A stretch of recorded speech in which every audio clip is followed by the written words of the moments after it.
Chapter 6 કાર્ય ઉર્જા અને પાવરના અગાઉના વિડીયોમાં આપણે એક ઉર્જાનું એક સ્વરૂપ કે સ્થિતિ ઉર્જા વિશે વાત થઈ હતી. તો એ પહેલાં ગતિ ઉર્જા પણ વાત થઈ હતી. તો એમાં આપણે વાત કરી હતી કે પદાર્થની ગોઠવણીને અનુલક્ષીને એટલે કે ધનુષ્યની પણછવાળી વાત કરી હતી. પછી પદાર્થની સંરચનામાં થતા ફેરફારને કારણે એમાં ઉદ્ભવતી ઉર્જા સંગ્રહિત ઉર્જાને સ્થિતિ ઉર્જા કહેવાય. તો અહીંયા આપણે આ સ્પ્રિંગ છે પદાર્થ ગણી. અત્યારે અહીંયા જો સ્પ્રિંગ જે છે એ નોર્મલ છે, એટલે કે એની સ્થિતિમાં ખેંચાયેલી છે કે દબાયેલી છે એવું કશું છે નહીં, નોર્મલ પરિસ્થિતિ છે. તો એના આટા જે છે બે ક્રમિક આટા વચ્ચેનું અંતર જે નોર્મલ પરિસ્થિતિ હોય એવું છે. તો અહીંયા આપણે બ્લોકને ખેંચેલો છે તો અહીંયા બે આટા વચ્ચેનું અંતર વધી ગયું છે, એટલે કે એની સંરચનામાં ફેરફાર થયો છે. અહીંયા બ્લોકને આપણે ધક્કો માર્યો છે તો એના આટા એકબીજાની નજીક આવી ગયા છે. અહીંયા પણ સંરચનામાં ફેરફાર થયો છે. એટલે સ્પ્રિંગની પદાર્થની સંરચનામાં ફેરફાર કરવાને લીધે પદાર્થમાં સંગ્રહિત ઉર્જા જે છે એને આપણે સ્થિતિ ઉર્જા પણ કહી શકીએ. તો અહીંયા આપણે સ્પ્રિંગની પણ સ્થિતિ ઉર્જા વિશે આપણે અભ્યાસ કરવાનો છે. એ પહેલાં આપણે સ્પ્રિંગ બળ એમ કરીને જ નામ આપેલું છે. તો આપણે ગુરુત્વાકર્ષી બળ સંરક્ષી બળ કીધું છે. એવી રીતે એ જ વાત થઈ હતી સંરક્ષી બળમાં. સ્પ્રિંગ બળ પણ સંરક્ષી બળ છે. સ્પ્રિંગ બળ ચલિત બળ છે. ચલિત બળ એટલે જેમ કે એ જોઈએ આપણે કેમ ચલિત બળ છે અને સ્થાન આધારિત છે.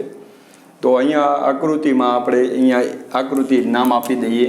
અહીંયા આકૃતિ એ, આકૃતિ બી, આકૃતિ સી અને અહીંયા આકૃતિ ડી, 3-4 આકૃતિ છે.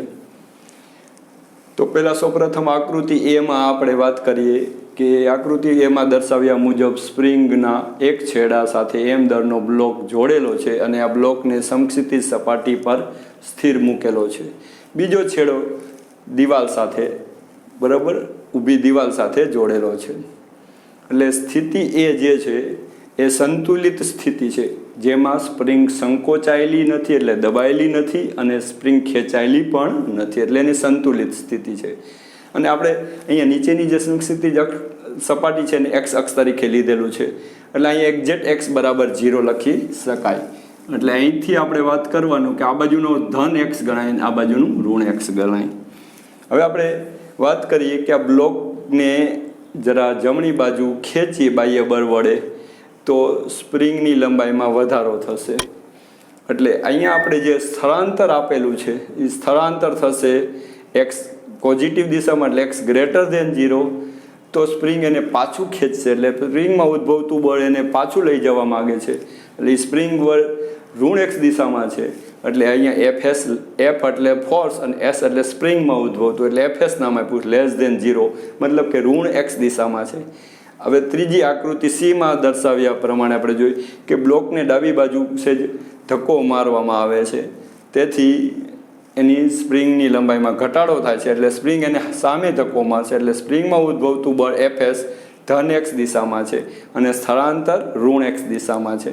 એટલે અહીં આપણે વાત થઈ સ્થિતિ એ સંતુલિત સ્થિતિમાં, સ્થિતિ બી અને સીમાં આપણે સ્થિતિ બીમાં સ્પ્રિંગ ખેંચાયેલી છે અને સ્થિતિ સીમાં સ્પ્રિંગ દબાયેલી છે. તો આમાં જે સ્પ્રિંગમાં ઉદ્ભવતું બળ, તો સ્પ્રિંગ કેવી હોય તો સ્પ્રિંગ આપણે આદર્શ સ્પ્રિંગ લેવાની. આદર્શ સ્પ્રિંગ કોને કહેવાની તો કે જે વજન રહિત હોય તેમજ હલકી, આપણે શબ્દ હલકી વાપરી છે એમાં હલકી હોય. બીજું હૂકના નિયમનું પાલન કરતી હોય, નિયમનું પાલન કરતી હોય. હૂકના નિયમ માટે આપણે આગળના ચેપ્ટરમાં અભ્યાસ કરશું. અત્યારે આપણે વાત કરી દઈએ કે હૂકના નિયમનું પાલન એટલે શું, તો કે આપણે અહીંયા જે સ્પ્રિંગમાં ઉદ્ભવતું બળ એફએસ જે છે એ આપણે બ્લોકને જમણી બાજુ ખેંચીએ એટલે સ્થળાંતર એક્સ ગણાય, દબાવીએ ડાબી બાજુ ખેંચીએ એટલે સ્પ્રિંગને દબાવી લે સ્થળાંતર એક્સના સમપ્રમાણમાં. અને આ જમણી બાજુ ખેંચીએ છીએ તો સ્પ્રિંગમાં ઉદ્ભવતું બળ ડાબી બાજુ છે અને અહીંયા બ્લોકને ડાબી બાજુ દબાવીએ છીએ તો સ્પ્રિંગમાં ઉદ્ભવતું બળ જમણી બાજુ છે, એટલે સ્થળાંતરની વિરુદ્ધ દિશામાં ઉદ્ભવે છે. એટલે નાના સ્થળાંતર માટે સ્પ્રિંગમાં ઉદ્ભવતું આ બળ જે છે સ્પ્રિંગ બળ સ્થળાંતરના સમપ્રમાણમાં, જ્યાં એક્સ શું છે તો કે સંતુલિત સ્થિતિથી બ્લોકનું સ્થળાંતર આ સંતુલિત સ્થિતિ એટલે અહીં x બરાબર 0 થી આ અહીંયા x બરાબર પ્લસ xm જેટલું બ્લોક સ્થળાંતર કરે છે. આકૃતિ સીમાં બ્લોક x બરાબર માઇનસ xc જેટલું સ્થળાંતર એટલે કે xc જેટલું ઋણ દિશામાં સ્થળાંતર કરે છે. તો fs બરાબર માઇનસ kx એમ લઈ શકાય, જ્યાં k સમપ્રમાણતા અચળાંક કહીએ તો એને આપણે કહીશું સ્પ્રિંગ અચળાંક. હવે સ્પ્રિંગ અચળાંક k ને સૂત્રનો કરતા બનાવીએ તો x ને આપણે નીચે લઈ જાય એટલે કે k નો એકમ, તો x ને નીચે લઈ જાઓ બળ છેદમાં f ના છેદમાં x એટલે એનો એકમ ન્યૂટન પ્રતિ મીટર થશે. અને k નું પારિમાણિક સૂત્ર જોઈએ તો બળનું પારિમાણિક m1 L1 T-2 અંતર L1 અહીંયા m એટલે માસ નથી મીટર છે એટલે L1 એટલે આવશે પારિમાણિક m1 L0 અને T-2. આ k નું પારિમાણિક સૂત્ર થયું m1 L0 T-2. એટલે અહીંયા આપણે એક સ્પ્રિંગ આદર્શ સ્પ્રિંગ લેવાની છે બરાબર, અને સ્પ્રિંગને તમે બહુ જ ખેંચો તો એના એક વખત આટા વધી જશે એટલે કે સ્પ્રિંગમાં વિકૃતિ આવી જાય. સ્પ્રિંગમાં વિકૃતિ આવે ત્યાં સુધીની વાત કરવાની આમાં આવતી નથી. તો અહીંયા આપણે અત્યારે એક સ્પ્રિંગની 3 કિસ્સા લીધા આવી રીતે મૂકેલા, એમાં સ્પ્રિંગ બળ જોયું એટલે એ થશે. હવે આપણે સ્પ્રિંગ બળ વડે એટલે સ્પ્રિંગ બળને આપણે નામ આપ્યું છે fs, એટલે આ થશે સ્પ્રિંગ બળ. એટલે આપણે અહીંયા લખી નાખીએ સ્પ્રિંગ બળ fs બરાબર f ઓફ x છે એટલે x નું વિધેય છે અને બરાબર માઇનસ kx છે બરાબર. આપણી પાસે એક આવી ગયું, બીજું k એટલે k નો એકમ આવશે આપણી પાસે ન્યૂટન પ્રતિ મીટર, સ્પ્રિંગનો અચળાંક જે છે સ્પ્રિંગ અચળાંક. હવે આપણે આ સ્પ્રિંગ બળ વડે કાર્ય કેવી રીતે થાય એની આપણે ચર્ચા કરીએ. હવે આપણે અહીંયા જોયું કે સ્પ્રિંગને ખેંચવામાં કે સ્પ્રિંગને દબાવવામાં આવે તો સ્પ્રિંગમાં જે બળ ઉત્પન્ન થાય છે એને આપણે નામ આપ્યું સ્પ્રિંગ બળ, એને fs કીધું. અને એ આપણે અહીંયા જોયું કે x નું વિધેય છે એટલે fs બરાબર f ઓફ x બરાબર માઇનસ kx લીધું, જ્યાં k સ્પ્રિંગ અચળાંક છે. એટલે અહીંયા આપણે નોટ કરતા જશું આ સ્પ્રિંગ અચળાંક થયું કે. હવે આગળ વાત કરીએ કે અહીંયા fs બરાબર માઇનસ kx છે. એટલે જો એક્સને આપણે આમ ખેંચવામાં આવે એટલે એક્સ ધન દિશામાં વધે તો સ્પ્રિંગમાં ઉદ્ભવતું બળ ઋણ એક્સ દિશામાં. એટલે અહીંયા આપણે આલેખ જોઈ બળ સ્પ્રિંગ બળ fs વિરુદ્ધ એક્સનો. તો જો એક્સ આમાં આપણે ધન ગણીએ છીએ તો fs ઋણ એટલે એક્સ ધન અને નીચેનું ઋણ ગણીએ એટલે આ આલેખ થશે. અહીંયા fsની એક ઘાત છે અને એક્સની પણ એક ઘાત છે એટલે સ્પ્રિંગ બળ સ્થળાંતરના સમપ્રમાણમાં એટલે રેખીય રીતે વધે છે. એટલે આલેખ રેખા સુરેખા જ આવી.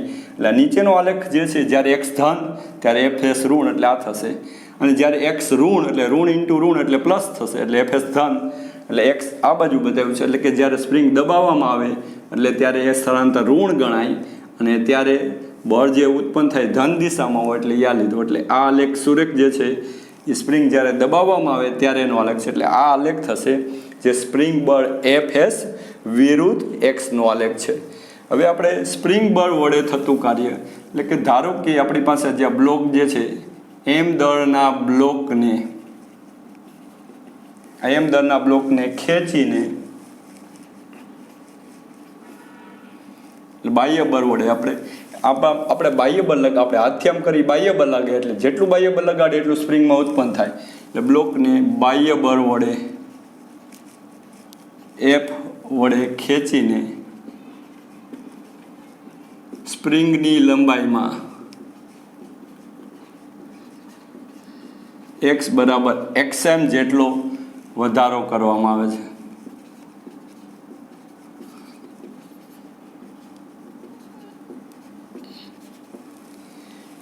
તો આ x બરાબર xm જેટલો વધારો એટલો ખેંચવા માટે કરવું પડતું કાર્ય એટલે સ્પ્રિંગ બળ વડે થતું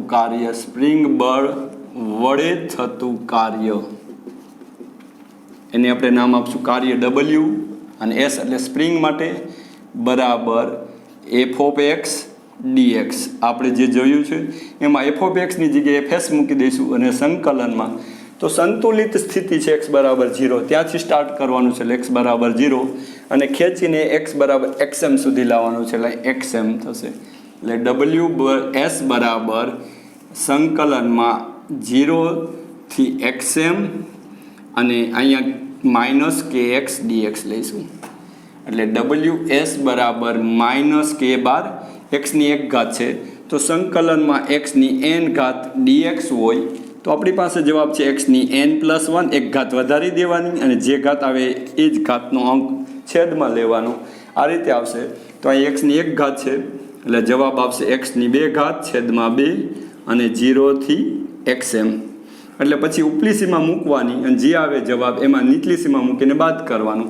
ws બરાબર -1/2 કે xm નો સ્ક્વેર આટલું કાર્ય થશે એટલે સ્પ્રિંગ બળ વડે થતું કાર્ય થયું ws હવે જે આપણે બાહ્ય બળ લગાડ્યું છે એ બળ છે f એ સ્પ્રિંગ બળ જેટલું જ છે બરોબર fs જેટલું જ છે એટલે સ્પ્રિંગ બળ વડે થતું કાર્ય ઋણ છે તો બાહ્ય બળ વડે કાર્ય થશે ધન હવે આ કાર્ય આપણે જોવા માટે અહીંયા આપણે સ્થળાંતર ધન ગણ્યું છે તો આ જે કાર્ય જે છે એ કાર્ય fs વિરુદ્ધ x ના આલેખ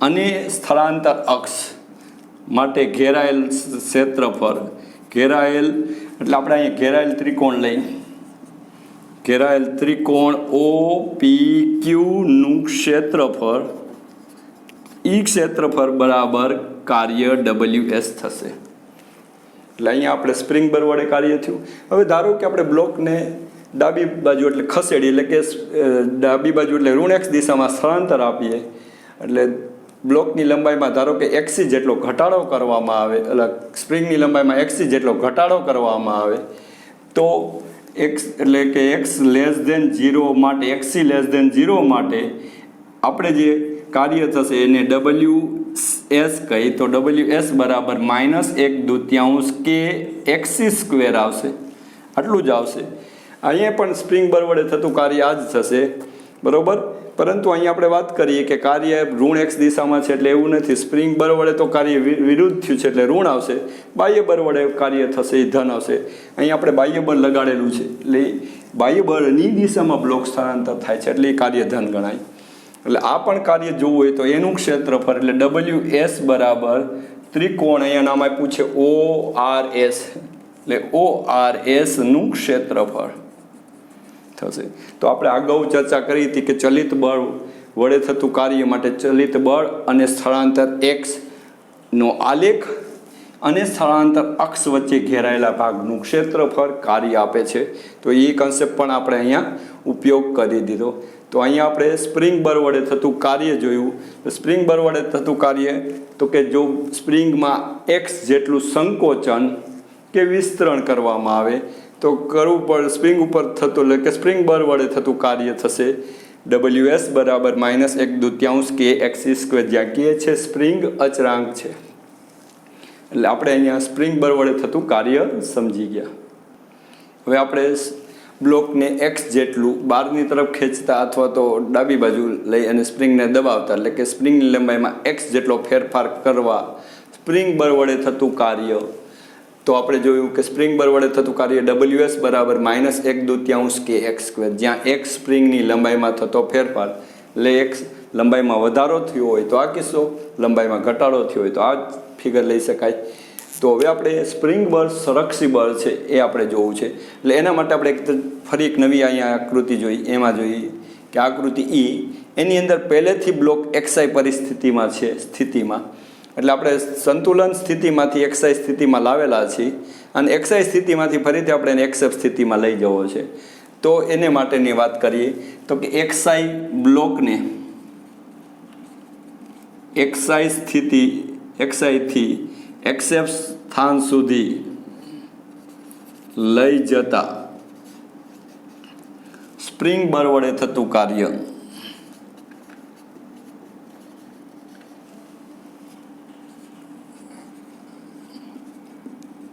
ws બરાબર -1/2 કે x જેટલું અંતર ખેંચવી હોય તો આમાં જ મૂકવાનું, આમાં અંતિમ સ્થાન એ બધું મૂકવાનું, એટલે XF² ઓછા XI², આ રીતે મૂકશું. એટલે 1/2 માઇનસ માઇનસ તેને પ્લસ થઈ જશે પહેલાં, એટલે પહેલાં લખશું. એટલે 1/2 કે XI² ઓછા 1/2 કે XF². તો અહીંયા આપણે જોયું કે સ્પ્રિંગ બળ વડે થતું કાર્ય જે છે એ શરૂઆતનું સ્થાન XI અને અંતિમ સ્થાન XF ઉપર આધાર રાખે છે, પરંતુ અહીંથી આપણે કેવી રીતે એને લઈ ગયા પસંદ કરેલા માર્ગ પર આધાર રાખતું નથી. એટલે પહેલો પોઈન્ટ એ, સ્પ્રિંગ બળ વડે થતું કાર્ય અંતિમ બિંદુઓ એટલે કે પ્રારંભિક સ્થાન અને અંતિમ સ્થાન પર આધાર રાખે છે.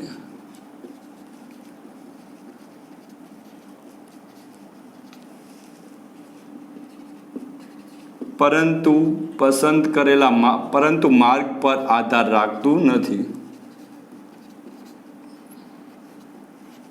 તો આ કન્સેપ્ટ સંરક્ષી બળ હોય તો જ પોસિબલ છે એવું હોય બતાવી શકે છે. એટલે આપણે એક જોયું.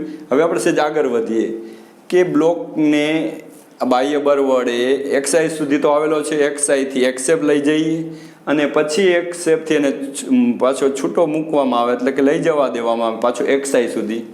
એટલે કે બ્લોકને XI થી XF સુધી લઈ જઈ, XI થી XF લઈ જઈ અને પછી પાછો XI સુધી જવા દેવામાં આવે. જવા દેતા સ્પ્રિંગ બળ વડે થતું કાર્ય WS બરાબર, તો જ્યાં XF છે ત્યાં પાછું XI મૂકવાનું, એટલે આનો આ જ આવશે 1/2 કે XI² ઓછા 1/2 કે અંતિમ પરિસ્થિતિ અહીંથી અહીંયા લઈને પાછું અહીંયા લાવ્યા છે એટલે XI², એટલે શૂન્ય થશે. તો આને કહેવાય બંધ માર્ગ પરનું કાર્ય અથવા તો ચક્રીય પ્રક્રિયા. એટલે આપણે બી પોઈન્ટ આના પરથી લઈ, એટલે બી પોઈન્ટ આવશે બંધ માર્ગ પર કે ચક્રીય પ્રક્રિયા દરમિયાન બળ વડે થતું કાર્ય શૂન્ય હોય તો તે બળ સંરક્ષી બળ કહેવાય. એટલે આ થશે. હવે આપણે હજી એક આગળ જઈએ કે સ્થિતિ ઊર્જાની કન્સેપ્ટ જોઈએ અને આગળ વધીએ. તો કે જો એમ દરના બ્લોકને આપણે બાહ્ય બળ F વડે ખેંચી અને એની સ્પ્રિંગની લંબાઈમાં x જેટલો વધારો કરવામાં આવે તો સ્પ્રિંગ બળ વડે થતું કાર્ય WS બરાબર -1/2 કે x² છે. અને આ કાર્ય ઈ સ્પ્રિંગમાં સ્થિતિ ઉર્જા રૂપે સંગ્રહ પામે છે, ઉર્જા રૂપે સંગ્રહ પામે છે. સંગ્રહિત ઉર્જા છે જેને આપણે સ્થિતિ ઉર્જા કહી છીએ. તેથી સ્પ્રિંગની સ્થિતિ ઉર્જાની વ્યાખ્યા આ રીતે જ થશે.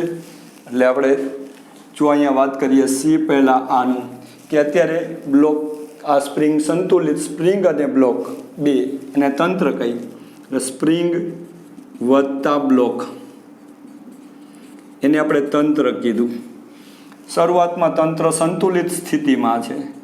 સંતુલિત સ્થિતિ એટલે કે x બરાબર 0 થી બ્લોકને x બરાબર x સુધી લઈ જવા સ્પ્રિંગ બળ વડે થતું કાર્ય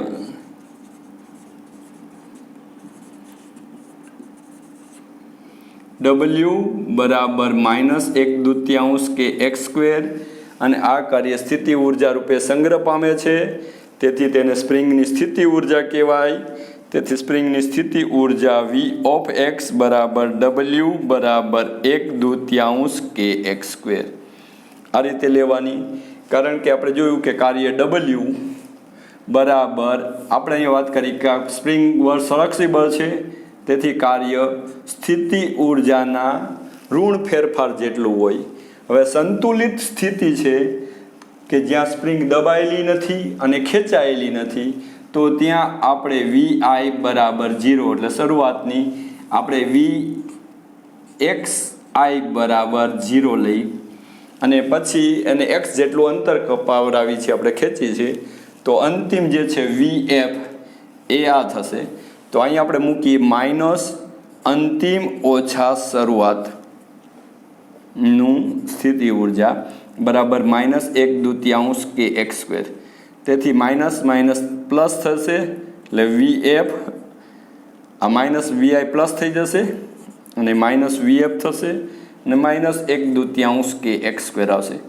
એટલે VI તો 0 લેવાનું છે, માઇનસ VF બરાબર આ થશે. તેથી આ સ્થિતિ ઉર્જા થશે.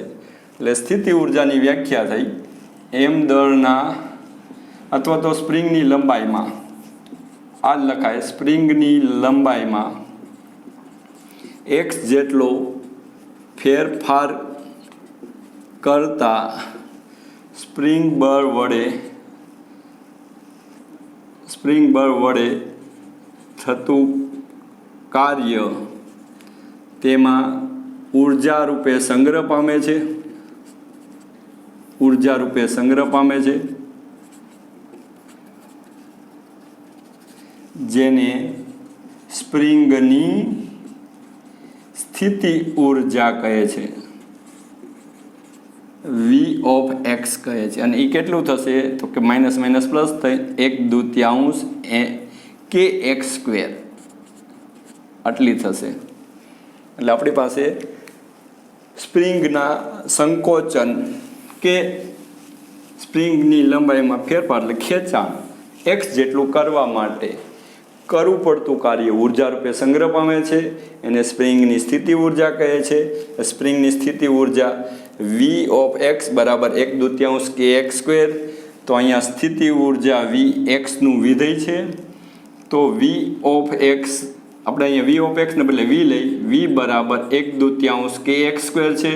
તો એનું x ની સાપેક્ષે વિકલન કરશું, બે બાજુ d/dx 1/2 kx², એટલે બે બાજુ માઇનસ નિશાની લગાડશું એટલે dv/dx બરાબર -1/2 k અને x² નું થશે 2x, એટલે કે -kx અને -kx એટલે કે સ્પ્રિંગ બળ Fs થશે.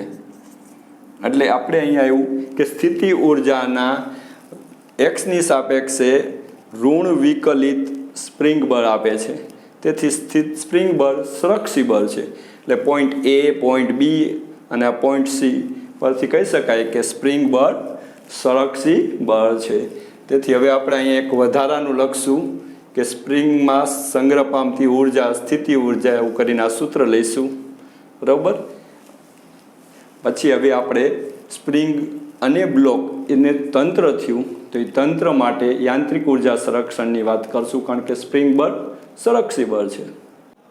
આપણે જોયું કે સ્પ્રિંગ બળ સંરક્ષી બળ છે, એટલે ચોથું લખશું સ્પ્રિંગ બળ સંરક્ષી બળ છે.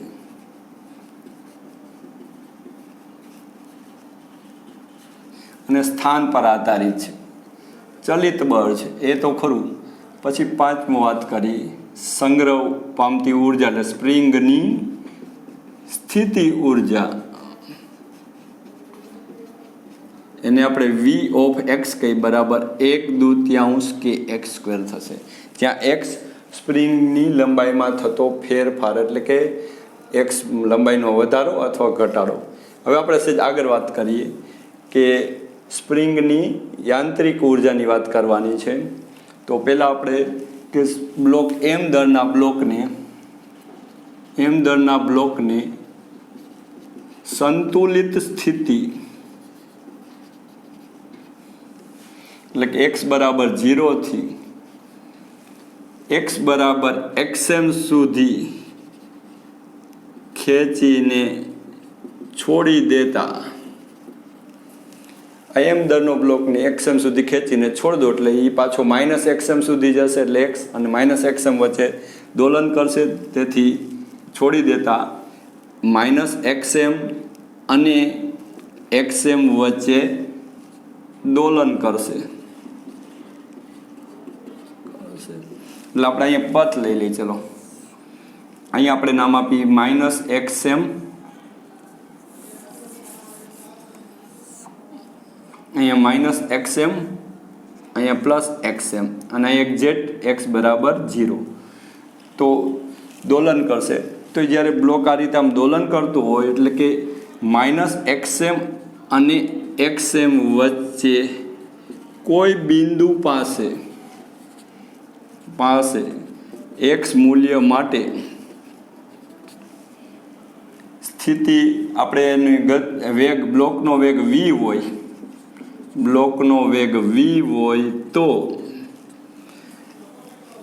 સ્પ્રિંગનું સંકોચન x છે અને વેગ v છે. તેથી બિંદુ અહીંયા આપણે માનો કે આ બિંદુ A પાસે ગઈ એટલે બિંદુ A પાસે એની યાંત્રિક ઉર્જા EA બરાબર ગતિ ઉર્જા વત્તા સ્થિતિ ઉર્જા. ગતિ ઉર્જામાં 1/2 mv સ્ક્વેર અને સ્થિતિ ઉર્જામાં 1/2 kx² લેશું. અને આપણે એને મહત્તમ કેટલું ખેંચ્યું છે xm, એટલે એની પૂરેપૂરી સ્થિતિ ઉર્જા છે એટલે 1/2 kxm². આ સૂત્ર થશે. હવે આપણે જોઈએ કે જ્યારે સંતુલન સ્થિતિમાં હતો એટલે કે અહીંયા x બરાબર 0 એટલે અહીંયા x બરાબર 0 મૂકો તો આ સ્થિતિ ઉર્જા શૂન્ય લેવાની. એટલે આપણે સંતુલિત સ્થિતિમાં સ્થિતિ ઉર્જા શૂન્ય લીધી અને આ રીતે જોયું. હવે જો અંત્ય બિંદુએ આવે એટલે કે xm પાસે આવે ત્યારે x બરાબર xm થઈ જાય. અંત્ય x વધીને જો xm થઈ જાય તો આ બે સરખા થઈ જાય એટલે આને સામે લઈ જાઓ એટલે શૂન્ય, એટલે ગતિ ઉર્જા શૂન્ય થઈ જાય. એટલે કે એના અંત્ય બિંદુએ ગતિ ઉર્જા શૂન્ય હોય. તો આપણે આને પરથી એક વાત કરી દઈએ કે સ્થિતિ ઉર્જા x બરાબર 0 પાસે v ઓફ x બરાબર 0, તેથી 1/2 kx² એની સ્થિતિ ઉર્જા તો 0 થશે બરાબર આપણી પાસે આ બે આવશે. તેથી 1/2 mv² બરાબર 1/2 kxm². હવે આપણે જોયું કે x વધીને x બરાબર 0 કીધું છે એટલે કે બધી ગતિ ઉર્જા મહત્તમ થઈ એટલે અહીંયા v પણ મહત્તમ લેશું, v મેક્સિમમ. સ્થિતિ ઉર્જા શૂન્ય ત્યારે ગતિ ઉર્જા મહત્તમ એમ આપણે 1/2 કટ કરી દઈ એટલે v મેક્સ નો વર્ગ બરાબર k/m xm². તેથી vm બરાબર વર્ગમૂળમાં k/m xm. આવું આપણી પાસે એક સૂત્ર આવશે. એટલે આપણે આને બેને સરખાવી દીધા તો આ રીતે થશે. તો આપણે આગળ વાત કરીએ કે x બરાબર 0 પાસે x બરાબર 0 તો સ્થિતિ ઉર્જા v ઓફ x અને ગતિ ઉર્જા અહીંયા સ્થાન. તો x બરાબર 0 પાસે સ્થિતિ ઉર્જા 0 અને ગતિ ઉર્જા k મેક્સ બરાબર e એટલે આટલી થશે. x બરાબર 0 કાઢ નાખો એટલે થશે. હવે x બરાબર +xm એટલે અહીંયા xm લઈ લો એટલે બે સરખા થશે એટલે આ ગતિ ઉર્જા શૂન્ય થઈ જશે. એટલે અહીંયા આપણે વાત કરી દઈએ સામે લઈ જાય એટલે શૂન્ય થઈ જાય એટલે x બરાબર પાસે સ્થિતિ ઉર્જા મહત્તમ થશે એટલે v મેક્સ થશે અને એના બરાબર યાંત્રિક ઉર્જા જેટલી થશે જ્યારે ગતિ ઉર્જા 0 થશે. x બરાબર -xm પાસે પણ -xm અહીંયા મૂકશો એટલે પાછો એનો xm² થઈને આ બે સરખું થશે એટલે સામે લઈ જાઓ એટલે 0 થશે એટલે v મેક્સ પણ મહત્તમ થશે અને આ શૂન્ય થશે. એટલે એનો અર્થ એમ થશે કે બ્લોક જ્યારે અહીંયા હોય ત્યારે એને સ્થિતિ ઉર્જા શૂન્ય હોય અને ગતિ ઉર્જા મહત્તમ હોય અને બ્લોક અહીંયા આવે ત્યારે એને ગતિ ઉર્જા શૂન્ય થઈ જાય અને સ્થિતિ ઉર્જા મહત્તમ થાય. અહીંયા આપણે ધન એક્સમાં છે એટલે અહીંયા સ્થિતિ ઉર્જાનું મહત્તમ મૂલ્ય પાછું આ રીતે જાય ત્યારે અહીંયા પણ થશે. એટલે હવે આપણે ગતિ ઉર્જા વિરુદ્ધ સ્થળાંતર, સ્થિતિ ઉર્જા વિરુદ્ધ સ્થળાંતર અને યાંત્રિક ઉર્જા વિરુદ્ધ સ્થળાંતરના આલેખ લઈએ. તો આપણે આને એક્સ અક્ષ લઈ લીધી અને અહીંયા આપણે ઉર્જા E લઈ લઈશું યાંત્રિક ઉર્જા અને એનું મહત્તમ મૂલ્ય 1/2 kxm² કરી દઈએ આ મહત્તમ મૂલ્ય. હવે કોઈ પણ સંજોગોમાં એની યાંત્રિક ઉર્જા બદલાતી નથી. સ્થિતિ ઉર્જા વધતી હોય તો ગતિ ઉર્જા ઘટતી હોય, ગતિ ઉર્જા વધતી હોય તો સ્થિતિ ઉર્જા ઘટતી હોય. આપણે અહીંયા જોઈ કે સ્થિતિ ઉર્જાની શૂન્ય છે અને ગતિ ઉર્જા મહત્તમ છે. ગતિ ઉર્જા ઘટતી ઘટતી અહીંયા આવીને શૂન્ય થઈ જાય અને સ્થિતિ ઉર્જા મહત્તમ થાય. પાછો અહીંયા આવે ત્યારે સ્થિતિ ઉર્જા આપણે શૂન્ય થઈ જાય અને ગતિ ઉર્જા મહત્તમ થાય. એટલે પહેલાં આપણે ગતિ ઉર્જાનો આલેખ લઈ તો x બરાબર 0 પાસે એને અહીંયા મહત્તમ ગતિ ઉર્જા છે. જો આપણે વાત થઈ x બરાબર 0 પાસે એને મહત્તમ ગતિ ઉર્જા એટલે યાંત્રિક ઉર્જા જેટલી અને અંત્ય બિંદુ પાસે શૂન્ય એટલે ઘટીને શૂન્ય થઈ અને આ બાજુ ઘટીને શૂન્ય થઈ એટલે આ ગતિ ઉર્જાનો આલેખ થયો. હવે x બરાબર 0 પાસે સ્થિતિ ઉર્જા શૂન્ય છે અને xm બિંદુએ સ્થિતિ ઉર્જા મહત્તમ છે એટલે એનો આલેખ આ રીતે થશે. આ યાંત્રિક ઉર્જાનો આલેખ થયો અને આ આલેખ થશે સ્થિતિ ઉર્જાનો. એટલે આપણી પાસે આવા બે આલેખ થશે અને આ રીતે આમાં જોઈ તો આપણે આ પણ જોઈ શકાય કે ક્યારે સ્થિતિ ઉર્જા અને ગતિ ઉર્જા સરખી થાય તો એ આપણી પાસે એક આવે છે કે x/√2 જેટલા મૂલ્ય પાસે સ્થિતિ ઉર્જા અને ગતિ ઉર્જા સરખી થઈ શકે. એમાંથી આપણે ગોતી શકાય. તો અહીંયા આપણે આ આલેખ જોયો. આ આલેખ હજી ફરીથી વાત કરી. આ આલેખ જે છે યાંત્રિક ઉર્જા, તો કે યાંત્રિક ઉર્જા આખા દરમિયાન અચળ રહે છે. ગતિ ઉર્જા તો કે આ સંતુલન સ્થિતિ હોય ત્યારે વેગ મહત્તમ હોય એટલે ગતિ ઉર્જા મહત્તમ હોય. આગળ આવે ત્યારે શૂન્ય થઈ જાય એટલે મહત્તમથી ઘટીને શૂન્ય થઈ. પહેલી બાજુ જાય અહીંથી આ બાજુ જાય ત્યારે પણ ઘટીને શૂન્ય થાય. સંતુલન સ્થિતિમાં હોય ત્યારે સ્થિતિ ઉર્જા શૂન્ય હોય, છેડે આવે ત્યારે વધી જાય એટલે વધી ગઈ. શૂન્ય હોય છેડે બાજુ જાય ત્યારે પણ વધી જાય એટલે સ્થિતિ ઉર્જાનો આલેખ ચડતો છે. એવી રીતે એટલે કે કોન્કેવ આપણે લેવાનો, આપણે ઉપરથી વાટકા જેવો અને ઊંધા વાટકા જેવો ગતિ ઉર્જાનો ગણવાનો અને યાંત્રિક ઉર્જાનો. તો આપણે અહીંયા સ્પ્રિંગ બળ F(x) બરાબર Fs બરાબર -kx, જ્યાં કે સ્પ્રિંગનો બળ અચળાંક, એને આપણે નામ આપ્યું સ્પ્રિંગ અચળાંક કે, એનો એકમ એ ન્યૂટન પર મીટર. સ્પ્રિંગ વડે થતું કાર્ય Ws બરાબર -1/2 kx², જ્યાં x સ્પ્રિંગની લંબાઈમાં થતો વધારો કે ઘટાડો એટલે ફેરફાર. સ્પ્રિંગ બળ સંરક્ષી બળ છે એ સાબિત કર્યું. પછી સ્પ્રિંગની સ્થિતિ ઉર્જા V(x) બરાબર 1/2 kx². પછી આગળ વાત કરી કે સ્પ્રિંગમાં યાંત્રિક ઉર્જાનું સંરક્ષણ થાય છે. તેથી યાંત્રિક ઉર્જા એટલે કે અહીંયા જેટલું મહત્તમ આપણે એનું સ્પ્રિંગની લંબાઈમાં વધારો કર્યો હોય એ જ અહીંયા લેવાનું, એની યાંત્રિક ઉર્જા થઈ જશે. અને વચલા પરિસ્થિતિના વચ્ચેના માર્ગે એની ગતિ ઉર્જા અને સ્થિતિ ઉર્જા બંને ધરાવતા હોય, પણ એક વધતી હોય તો બીજી ઘટતી હોય. તો અહીંયા આપણે આલેખ પણ જોયો. એટલે આ બહુ એક મહત્ત્વનો ટોપિક છે. અહીંયા આપણે બ્લોકને આ રીતે XM જેટલું ખેંચીને છોડી દઈ એટલે XM અને -XM વચ્ચે દોલન કરે છે. તો આવું દોલનના એક ચેપ્ટરમાં ફરી પણ આ બાબતની આપણે ચર્ચા કરશું. તો આ વિડીયોને તમે લાઈક કરો, તમારા ગ્રુપમાં શેર કરો અને આપણી ચેનલને સબસ્ક્રાઈબ કરો. Thank you.